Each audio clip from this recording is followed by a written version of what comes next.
Bismillahirrahmanirrahim. Ilahi anta maksudi wa ridhaka matlubi. Assalamualaikum warahmatullahi wabarakatuh. Alhamdulillah, hamdan wa syukran lillah, salatan wa salaman ala rasulillah, salaman ta'ziman wa tahmidan li ustazina wa mursyidina, al-warithu min ahli silsilatin tariqatullah tariqah Naqsyabandiyah, as-sadisu wathalathun, sultani min kutubil awliya'i rabbani wa sahibiz zamani, Sayyidi Syekh Maulana Haji Ghazali An-Naqsyabandi, ibni Sayyidi Syekh Maulana Haji Amir Damsar Syarif Alam, qadadassahullahu sirrahuma. Setinggi puja, sedalam syukur senantiasa kita panjatkan kehadirat Allah Subhanahu wa Ta'ala atas segala nikmat dan karunia yang telah diberikan kepada kita semua, terutama nikmat hidayah dipertemukan Allah kita dengan seorang waliya mursyidah. Salawat beriringkan salam, mari sama-sama kita sampaikan kepada arwahul muqaddasah yang khalis mukhlisin, insan kamil mukammil, junjungan kita Sayyidana wa Nabiyana wa Habibana Muhammad sallallahu alaihi wasallam, yang tentunya sangat kita harapkan syafaatnya di hari kiamat kelak nantinya. Selain para nabi, di dalam keterangan hadis an Utsman bin Affan radhiyallahu anhu qala Rasulullah sallallahu alaihi wasallam, yashfa'u yawmal qiyamati thalathatun, al-anbiya, thumma al-ulama, thumma syuhada. Rawahu Ibnu Majah. Dari Utsman putra Affan, sungguh Allah Subhanahu wa Ta'ala telah meridhoinya. Dia berkata bahwasanya Rasulullah sallallahu alaihi wasallam telah bersabda, yang mampu memberi syafaat nanti di hari kiamat ada 3 golongan manusia. Yang pertama adalah golongan para nabi, yang kedua adalah golongan para ulama, yang ketiga adalah golongan para syuhada. Hadis ini terdapat di dalam kitab Sunan Ibnu Majah. Oleh karena itu, membawa kepada pemahaman kepada kita bahwasanya kita yang pada zaman ini tidak hidup satu masa dengan Rasulullah sallallahu alaihi wasallam dan mendapatkan risalah Islam ini langsung dari beliau, tentunya hal yang mustahil. Kita mendapatkan risalah Islam ini berkat peran para ulama pewaris Nabi, para syuhada Allah yang berjuang di jalan Allah ini, hingga sampai kepada kita melalui berkat orang-orang yang dikategorikan ulama dan syuhada. Maka pantas kiranya kita sampaikan salam ta'zim penuh hikmat yang berkepanjangan kepada seluruh al-ulama warasatul anbiya, khususnya kita di jalur tariqat Naqsyabandiyah, para ulama yang menjadi guru-guru yang mursyid, terkhusus kepada yang mulia dan dimuliakan Allah, ayahanda tuan guru kita Sayyidi Syekh Haji Ghazali An-Naqsyabandi, yang pada kesempatan kali ini melakukan sebuah acara yang sangat mulia, yaitu memperingati Haul Guru yang ke-18 di tahun 2020 ini. Guru besar kita, atuk guru kita, Sayyidi Syekh Haji Amir Damsar Syarif Alam, Qudusus Sirrahu. Yang mulia dan dimuliakan Allah, ayahanda tuan guru beserta seluruh jamaah sekalian dan kaum muslimin dan muslimat dimanapun berada. Pada kesempatan kali ini, tausiah yang singkat kami mengambil tema menjadi pengikut yang ihsan. Sering kita dengarkan lafaz solawat yang sedikit panjang namun akrab di telinga kita, yang kurang lebih bunyinya, Allahumma salli ala Sayyidina Muhammad wa ala alihi wa ashabihi wa tabi'in wa tabi'it tabi'in wa man tabi'ahum bi ihsanin ila yaumiddin. Kata-kata yang meliputi daripada wa man tabi'ahum bi ihsanin ila yaumiddin membawa kepada pemahaman kepada kita bahwasanya kesimpulannya adalah ada orang yang layak dijadikan ikutan ataupun imam, dan bagaimana pula seseorang yang mengikut atau disebut juga jamaah yang tata cara mengikutnya dengan cara yang ihsan. Agama Islam ini bersumber dari Allah Subhanahu wa taala. Risalahnya yang kafah diturunkan oleh malaikat Jibril alaihissalam, yang di dalam Al-Quran dijelaskan dengan dua gelar, yaitu Ruhul Kudus dan Ruhul Amin.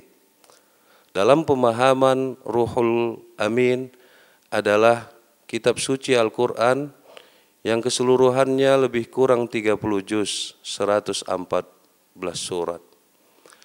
Sedangkan Ruhul Kudus adalah menggambarkan bagaimana Rasulullah SAW juga diberikan pedoman bagi batinnya, bagi rohaninya. Itulah yang lebih kurang dipelajari di dalam metode Thariqat Naqsyabandiyah. Artinya kekafahan di dalam Islam meliputi aspek lahir dan batin, jasmani rohani, sesuai dengan ketetapan syariat, thariqat, hakikat dan ma'rifat. Meliputi aspek iman, yaitu disiplin ilmu tauhidnya, serta aspek Islam, yaitu disiplin ilmu fikihnya, serta aspek ihsan, meliputi aspek disiplin ilmu tasawuf, yang selanjutnya dilanjutkan dengan metode thariqat. Rasulullah SAW mengajarkan Islam secara kafah kepada para sahabat. Tercatat dalam sejarah Islam ada lebih kurang 124.000 sahabat. Keseluruhan sahabat adalah bintang. Keseluruhan sahabat begitu mulia kedudukannya di sisi Allah Subhanahu wa taala. Namun terkait dengan firman yarfa'illahu alladzina amanu minkum walladzina utul ilma darajat, Allah akan mengangkat derajat orang yang beriman dan juga berilmu, mengakibatkan beberapa klasifikasi tingkatan kemuliaan dari para sahabat yang disampaikan oleh Allah Subhanahu wa taala kepada Rasulullah. Kita mengenal keutamaan keempat sahabat yang menjadi khulafaur rasyidin al-mahdiyin. Ada juga keterangan tentang 10 sahabat yang dijamin masuk surga. Ada lagi para syuhada perang Badar serta syuhada perang Uhud, serta namuzat dari kelebihan-kelebihan sahabat-sahabat Rasulullah sallallahu alaihi wasallam lainnya. Dari beberapa sahabat yang utama dari khulafaur rasyidin yang 4, kita mengecilkan kepada 2 sosok nama yang menjadi rujukan di dalam thariqat mu'tabarah di dunia Islam ini. Yang pertama adalah Sayyidina Abu Bakar As-Siddiq radhiyallahu an. Yang kedua adalah Sayyidina Ali bin Abi Thalib karamatullahu wajhah radhiyallahu an. Dari 41 thariqat mu'tabarah di dunia Islam, satu-satunya yang bermuara kepada Sayyidina Abu Bakar As-Siddiq radhiyallahu an adalah Naqsyabandiyah. Selanjutnya 40 thariqah lainnya bermuara kepada Sayyidina Ali bin Abi Thalib. Kedua sahabat yang utama ini bisa dikatakan sebagai seorang yang benar-benar mengikut kepada sunnah. Maka beliau-beliau ini termasuk kategori ahli sunnah.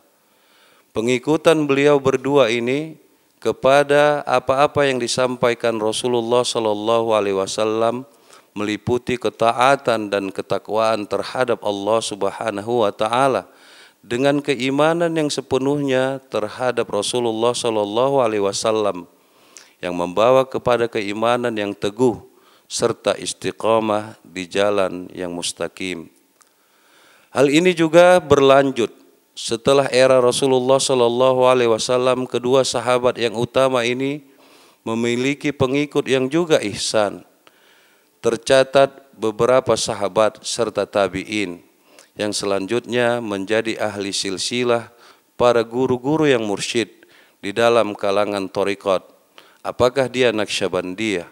Apakah dia thariqat Qadiriyah, Samaniyah, Saziliyah, dan thariqat-thariqat mu'tabarah lainnya. Di dalam ajaran agama Islam yang kafah, aspek iman, Islam dan ihsan membawa pemahaman kepada kita bahwasanya ilmu tauhid, fikih dan tasawuf merupakan satu kesatuan yang harus kita amalkan secara lahir dan batin. Kesempurnaan aspek lahiriah dihimpun di dalam ilmu fikih, sedangkan tauhid merupakan keyakinan yang teguh kepada hati serta metode hubungan kepada Allah Subhanahu wa taala. Semuanya diatur dalam ilmu tasawuf. Lalu pada kesempatan kali ini kita memperingati Haul Guru ke-18 tahun 2020 seorang ulama besar di masanya, Sayyidi Syekh Haji Amir Damsar Syarif Alam Kudus Sirri, guru besar Tarikat Naqsyabandiyah Jabal Kubis Tanjung Merawa, Indonesia. Beliau merupakan muara dari seluruh jamaah yang saat ini dipimpin oleh ayahanda tuan guru kita, Sayyidi Syekh Haji Ghazali An-Naqsyabandi, silsilah ke-36. Beliaulah yang memprakarsai peringatan Haul Guru ini. Atau guru kita merupakan silsilah ke-35, berguru kepada Sayyidi Syekh Maulana Haji Harun, silsilah 34. Syekh Haji Harun berguru kepada Syekh Maulana Abdul Jalil, silsilah ke-33. Syekh Maulana Abdul Jalil berguru kepada Syekh Ibrahim Al-Khalidi Kumpulan, silsilah ke-32. Sedangkan Syekh Ibrahim Al-Khalidi Kumpulan inilah yang berguru kepada muara Tarikat Naqsyabandiyah di masanya bagi seluruh guru-guru mursyid di Nusantara bahkan di dunia, yaitu silsilah 31 Syekh Sulaiman Juhdi Kudusus Sirrahu yang berkedudukan di Jabal Abi Kubais Makkah di masanya. Lalu membawa kepada pemahaman kita, apakah kredibilitas para ulama ini sejajar dengan para sahabat, sejajar dengan para tabi'in, tabi'in, ulama-ulama yang masyhur di masanya. Kembali kepada tema di awal, yaitu bagaimana tata cara mengikut secara ihsan. Tentu seorang guru yang mursyid sepenuhnya mengikut dengan cara yang ihsan kepada guru mursyidnya, dari guru ke guru hingga sampailah silsilah itu. Apakah dia kepada jalur Sayyidina Abu Bakar Siddiq radhiyallahu an yang mengambil kepada Rasulullah, Rasulullah mengambil kepada Jibril alaihissalam, malaikatnya Allah yang mulia, dan tentunya semua kembali kepada Allah Subhanahu wa taala. Ataukah dia juga mengambil kepada dari guru ke guru hingga sampai kepada Sayyidina Ali, tentunya dari Rasulullah Muhammad sallallahu alaihi wasallam, selanjutnya kepada Jibril alaihissalam, dan tentunya semua bermuara dan bersumber dari Allah Subhanahu wa taala. Di kalangan dunia fikih kita mengenal keempat para imam mazhab yang mulia. Pertanyaannya, beliau yang merupakan faqih yang kabir, beliau yang berempat ini merupakan ulama fikih yang sangat masyhur dan besar. Pertanyaannya sekali lagi, apakah keempat beliau ini mengambil thariqah juga? Tercatat di dalam keterangan beberapa kitab yang masyhur bahwasanya Imam Nu'man bin Sabit Abu Hanifah atau yang kita kenal dengan nama Imam Hanafi juga berthariqat. Beliau mengambil ilmu zikrullah, metode thariqatnya kepada Imam Ja'far bin Muhammad Syarif As-Sadiq. Imam Ja'far ini di dalam thariqat Naqsyabandiyah Jabal Kubis Tanjung Merawa merupakan silsilah yang kelima. Beliau mengambil thariqat ini kepada Sayyidina Qasim yang merupakan cucu daripada Sayyidina Abu Bakar As-Siddiq radhiyallahu an.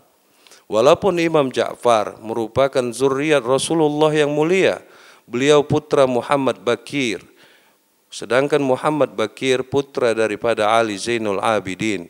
Ali Zainul Abidin merupakan putra Husain bin Ali dari pernikahannya dengan Sayyidah Fatimah Az-Zahra binti Muhammad Rasulullah sallallahu alaihi wasallam. Sedangkan Imam Malik juga berguru kepada Imam Ja'far. Yang masyhur di Nusantara terutama di negeri kita Indonesia tercinta adalah Muhammad bin Idris Asy-Syafi'i ataupun Imam Syafi'i. Pertanyaannya kembali, apakah Imam Syafi'i juga berthariqat? Beliau berthariqat kepada Syekh Fudail bin Iyad. Syekh Fudail bin Iyad berguru kepada Syekh Zaid bin Abdul Wahid. Syekh Zaid berguru kepada Imam Hasan Basri. Imam Hasan Basri berguru kepada Sayyidina Ali radhiyallahu an. Selanjutnya ke Rasulullah sallallahu alaihi wasallam. Tentunya ke Jibril, malaikatnya Allah alaihi salam, sampai kepada Allah subhanahu wa ta'ala azza wa jalla. Yang termuda di antara keempat ini adalah Imam Ahmad bin Hambal ataupun Imam Hambali. Pertanyaannya, apakah Imam Ahmad bin Hambal merupakan fuqaha yang cukup populer di Timur Tengah, juga di negeri Saudi Arabia, mazhabnya begitu dominan sekarang ini. Apakah Imam Ahmad juga berthariqat? Jawabannya pasti iya. Karena di tengah ketenarannya di masa itu sebagai ulama fikih yang masyhur, menguasai Al-Quran, As-Sunnah dan juga fikih, beliau rutin berkunjung, bertalaki, belajar kepada Syekh Bishr Al-Hafi di masanya. Syekh Bishr Al-Hafi sanad thariqatnya sampai kepada Sayyidina Ali bin Abi Thalib radhiyallahu an. Maka dari itu kaum muslimin dan muslimat, ayahanda tuan guru yang mulia dan dimuliakan Allah serta seluruh jamaah sekalian, menjadi satu perbandingan, suatu masukan membawa kepada pemahaman kita sekaliber para ulama fuqaha yang masyhur. Keempat ini merupakan manusia-manusia pilihan yang dicintai Allah, dicintai manusia dan umat di masanya. Ternyata mereka juga masih menyadari betapa pentingnya mengambil ilmu tasawuf, memasuki thariqat agar tercipta kekafahan di dalam agama Islam yang diridhoi oleh Allah Subhanahu wa taala. Kami kira itu saja pada kesempatan yang singkat ini. Semoga Thariqat Naqsyabandiyah Jabal Kubis Tanjung Merawa Sumatera Utara Indonesia semakin berkembang luas di seluruh penjuru tanah air, bahkan harapan kita di dunia, yang mana saat ini jamaah ada tersebar luas di 27 provinsi di Indonesia, terdiri dari berbagai kalangan, dari usia pelajar, mahasiswa, bahkan juga para ASN, aparat TNI, dan juga aparat Polri, di mana aparat TNI terdiri dari jemaah yang ada juga di Angkatan Darat, Angkatan Udara, dan Laut, serta para dosen, juga guru-guru besar, baik pendidikannya seterata S2, S3, bahkan profesor.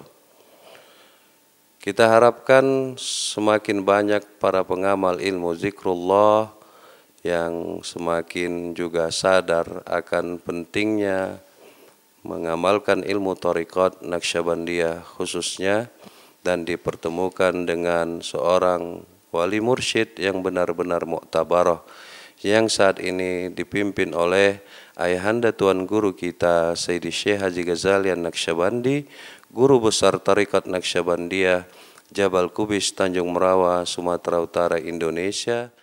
Ingatlah firman Allah Subhanahu wa taala sebelum kami mengakhiri tausiah yang singkat ini. Dua kali Allah firmankan di dalam Al-Qur'an. Quran surah An-Nahl ayat 43 serta Al-Anbiya ayat 7. Fas'alu ahla dzikri in kuntum la ta'lamun. Maka bertanyalah kamu kepada ahli zikir tentang bagaimana tata cara berzikir jikalau kamu belum mengetahui caranya. Ahli zikir sekaligus ulama yang benar-benar Rabbani, yang benar takut kepada Allah. Fatir 28 menjelaskan firman Allah, innama yakhsyallaha min ibadihil ulama. Sesungguhnya yang paling takut kepada Allah di antara hamba-hambanya adalah ulama. Ulama yang berguru kepada ulama sebelumnya, hingga sampai kepada sahabat, kepada Rasulullah Muhammad SAW, yang merupakan seorang yang mampu menunjuki kita, sekaligus berperan sebagai pemimpin, pembimbing, dan penuntun. May yahdillahu fahuwal muhtadi wa may yudlil falan tajida lahu waliyan mursyida. Barang siapa yang mendapat hidayah dari Allah, maka untuk dirinya lah hidayah tersebut. Dan barang siapa yang disesatkan Allah, maka tidaklah dia menemukan bagi dirinya seorang pemimpin yang mampu menunjukinya. Demikian saja tausiah pada kesempatan kali ini. Semoga bermanfaat bagi seluruh ikhwan sekalian, terutama bagi diri kami sendiri.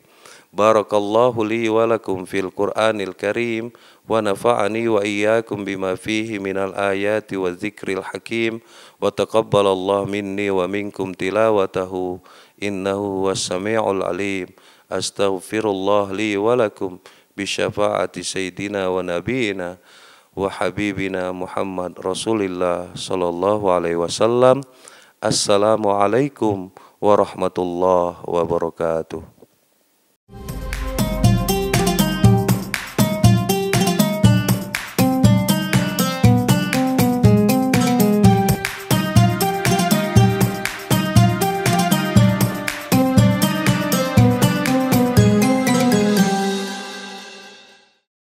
Bismillahirrahmanirrahim.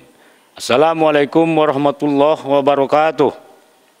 Yang mulia dan dimuliakan Allah, kaum muslimin dan muslimat, jamaah Tarikat Naqsabandiyah Jabal Qubis di seluruh Indonesia. Marilah kita mengucapkan puji dan syukur kehadiran Allah Subhanahu wa taala atas karunia dan hidayahnya kita diberi kesehatan, kecerdasan berpikir dan kehidupan yang tenang. Kemudian salawat dan salam kita sampaikan pula ke haribaan junjungan yang kholis mukhlisin, arwahul muqaddasah, Nabi besar Nabi Muhammad sallallahu alaihi wasallam. Semoga kita mendapat syafaatnya di akhirat nanti. Salam takzim yang berkepanjangan kita sampaikan pula kepada ahli silsilah Tarikat Naqsabandiyah serta guru-guru yang mursyid yang telah menuntun kita menjadi insan yang kuat dan padat tauhidnya kepada Allah Subhanahu wa taala, yang akhirnya kita dapat membedakan mana yang hak dan mana yang batil. Jamaah dan kaum muslimin muslimat yang mulia dan dimuliakan Allah, saya mengucapkan terima kasih kepada Bapak Ibu para jamaah khususnya dan masyarakat umumnya yang berkenan melihat acara ini melalui media sosial dalam rangka memperingati Haul Guru Al-Mukarram Sayyidi Syekh Haji Amir Damsar Syarif Alam yang ke-18 tahun 2020. Beliau adalah pendiri sekaligus guru besar Tarikat Naqsabandiyah Jabal Qubis Tanjung Morawa, Sumatera Utara, silsilah ke-35. Acara memperingati Haul Guru tahun ini memang berbeda dengan tahun-tahun sebelumnya. Adanya wabah pandemi COVID-19 yang melanda Indonesia mengharuskan kita untuk waspada, menerapkan protokol kesehatan secara konsisten dan konsekuen, sesuai dengan himbauan dan anjuran pemerintah. Oleh sebab itu, saya memutuskan bahwa penyelenggaraan acara Haul Guru ke-18 tahun 2020 disederhanakan saja dengan hanya membacakan fatwa, menggunakan sarana media sosial untuk ditonton oleh jamaah Tarikat Naqsabandiyah Jabal Qubis Tanjung Morawa di seluruh Indonesia. Jamaah yang saya hormati, sebelum melanjutkan sambutan dan fatwa, seperti biasa saya mengutip firman Allah Subhanahu wa taala dalam Al-Qur'an surah An-Nahl ayat 90. Bismillahirrahmanirrahim. Innallaha ya'muru bil adli wal ihsani jitai zil kubra wa yahsa anil fahsa wal munkar wal baghi ya'izukum la'allakum tazakkarun. Artinya, sesungguhnya Allah menyuruh kamu berlaku adil dan berbuat kebajikan, memberi bantuan kepada kerabat, dan Dia melarang melakukan perbuatan keji, kemungkaran dan permusuhan. Dia memberi pengajaran kepada kamu agar kamu dapat mengambil pelajaran. Bapak dan Ibu yang dimuliakan Allah, tidak dapat dipungkiri bahwa negara dan rakyat Indonesia sampai dengan hari ini masih bergelut dengan masalah ekonomi, terjadinya kontraksi ekonomi hingga saat ini tidak terlepas dari adanya hiruk-pikuk masalah politik dalam negeri. Adanya isu-isu bangkitnya komunisme, adanya musibah pandemi COVID-19, serta adanya demonstrasi oleh berbagai elemen masyarakat terhadap Undang-Undang Cipta Kerja tahun 2020. Saya sangat prihatin melihat situasi negara seperti ini. Sebab, jika situasi buruk seperti ini terus berlangsung, hingga tahun 2021, negara Indonesia bisa masuk ke jurang resesi ekonomi berat. Pemerintah patut waspada karena tingkat pengangguran semakin meningkat, aktivitas perdagangan mulai menurun, serta daya beli masyarakat semakin rendah. Jamaah di seluruh Indonesia yang dimuliakan Allah, dampak pandemi COVID-19 ini telah menjalar ke semua lini kehidupan baik sosial, budaya, dan ekonomi. Pandemi COVID-19 telah membuat jurang resesi makin dekat. Mewajahnya virus corona di dunia, termasuk Indonesia, memaksa banyak negara untuk membatasi pergerakan masyarakatnya di ranah publik. Tujuannya memang baik untuk dapat menekan mata rantai penyebaran virus. Terhadap kebijakan semacam ini, dalam perspektif hukum Islam, rakyat harus mematuhinya. Namun di sisi lain, berakibat pula rusaknya sendi-sendi ekonomi, baik secara langsung maupun secara tidak langsung. Roda perekonomian menjadi macet, berdampak kepada meningkatnya pengangguran, menurunnya pertumbuhan ekonomi negara, dan seterusnya. Akhirnya berakibat rakyat Indonesia akan semakin miskin. Oleh sebab itu, saya menghimbau kepada seluruh jemaah Tarekat Naqsabandiyah Jabal Qubis dan masyarakat umumnya untuk terus membantu pemerintah dalam upaya mencegah penyebaran COVID-19 guna mengurangi kerugian di berbagai sektor di Indonesia. Terapkan social distancing dan memakai masker bila keluar rumah. Ini merupakan langkah kecil yang dapat dilakukan oleh masyarakat, khususnya jemaah Tarekat Naqsabandiyah Jabal Qubis, agar pandemi tersebut dapatlah segera berakhir. Bapak dan Ibu yang saya hormati, Undang-Undang Cipta Kerja tahun 2020 telah disahkan oleh DPR RI. Setiap peraturan apapun namanya pastilah mempunyai efek negatif dan efek positif. Saya bukanlah ahlinya untuk mengupas lebih dalam tentang undang-undang, namun dengan adanya penolakan-penolakan oleh berbagai elemen masyarakat terhadap suatu rancangan undang-undang, menandakan bahwa rancangan undang-undang tersebut masih bermasalah. Dalam Islam, kaidah pengambilan suatu kebijakan oleh seorang pemimpin atau pemerintah terhadap rakyatnya haruslah berdasarkan kemaslahatan. Tidak dibolehkan jika pengesahan ataupun pengambilan suatu kebijakan yang menimbulkan mafsadah atau kerusakan terhadap kehidupan rakyat serta kerusakan lingkungan hidup makhluk.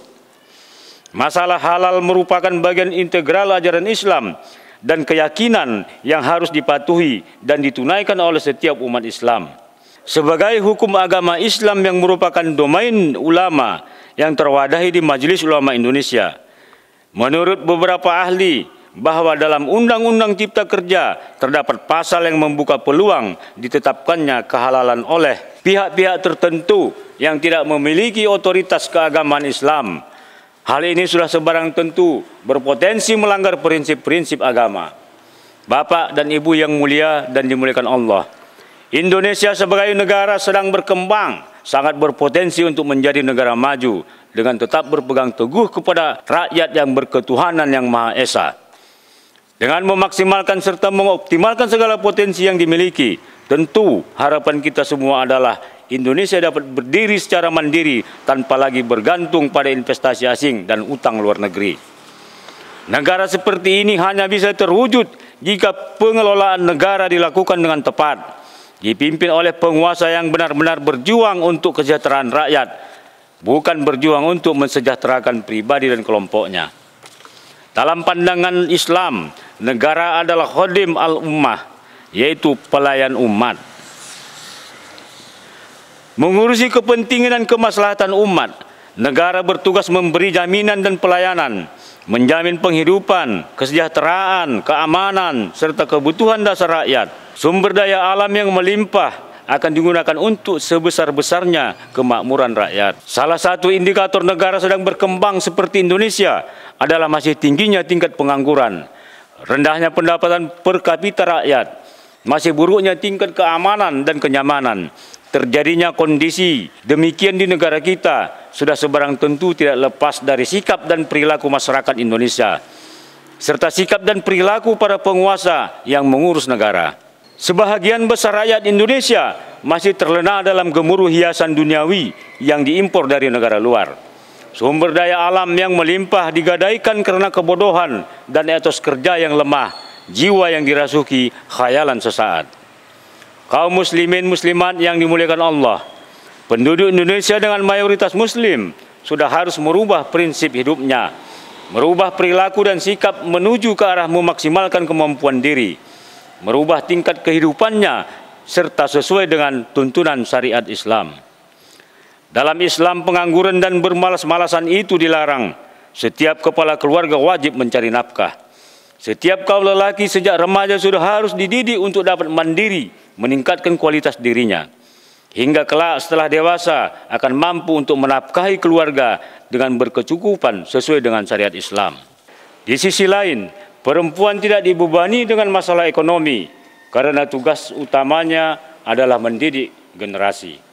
Oleh karena itu, peranan para ibu sangatlah penting dalam membentuk generasi yang berilmu pengetahuan, mempersiapkan bekalnya untuk dapat hidup layak setelah berumah tangga dunia dan akhirat.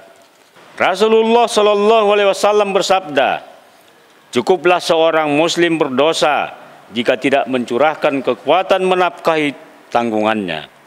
Hadis rawahul Muslim. Jamaah yang mulia dan dimuliakan Allah, pada Haul Guru ke-18 tahun 2020 ini, saya berpesan kepada seluruh umat Islam dari mulai generasi muda hingga generasi tua, kaum laki-laki dan perempuan, yaitu 1. Jauhkan diri dari pergaulan bebas dan jauhkan diri dari orang-orang yang selalu mengkonsumsi narkoba, minuman keras, dan bertingkah laku yang tidak sesuai dengan ajaran Islam. Dekatilah orang-orang yang hatinya selalu mengingat Allah sebagai teman yang baik. 2. Teruslah berusaha semaksimal mungkin meningkatkan kualitas diri masing-masing. Rajin membaca, rajin belajar, menguasai bidang IT, berjuang dengan gigih untuk menggapai cita-cita dan rajin beribadah. 3. Memburuknya perekonomian Indonesia menyebabkan semakin sulitnya kehidupan rakyat. Untuk itu saya berharap kepada generasi muda Indonesia, khususnya kepada jemaah Tarekat Naqsabandiyah Jabal Kubis Tanjung Merawa, agar dapat menciptakan lapangan kerja dan menciptakan produk-produk yang bermutu untuk diperdagangkan baik tingkat nasional maupun internasional. 4. Bagi para anggota Dewan Perwakilan Rakyat di pusat maupun di daerah, laksanakanlah amanah rakyat dengan benar dan jujur. Hasil kerja selama 1 periode di DPR RI akan berdampak kepada kehidupan negara dan rakyat Indonesia ke depannya, baik jangka pendek maupun jangka panjang. 5. Budayakanlah zikir dalam hati kamu, wahai kaum muslimin dan muslimat, siapapun kamu, apapun jabatan kamu, agar hati kamu tentram. Hati yang tentram akan membawa kamu kepada kebenaran al-haq, kebenaran abadi yang datangnya dari Allah Subhanahu wa taala. Akhirnya, sambutan dan fatwa ini saya akhiri dengan mengutip sabda Rasulullah sallallahu alaihi wasallam yang artinya, kematian itu bagi seorang mukmin akan mengistirahatkannya dari lelahnya kehidupan dunia dan membawanya kepada rahmat Allah. Sedangkan kematian bagi seorang yang durhaka akan mengistirahatkan negara, hamba-hamba, pohon-pohon, serta binatang-binatang dari kejahatannya. Muttafaq alaih. Demikianlah fatwa ini saya sampaikan. Wabillahi taufiq wal hidayah. Assalamualaikum warahmatullahi wabarakatuh.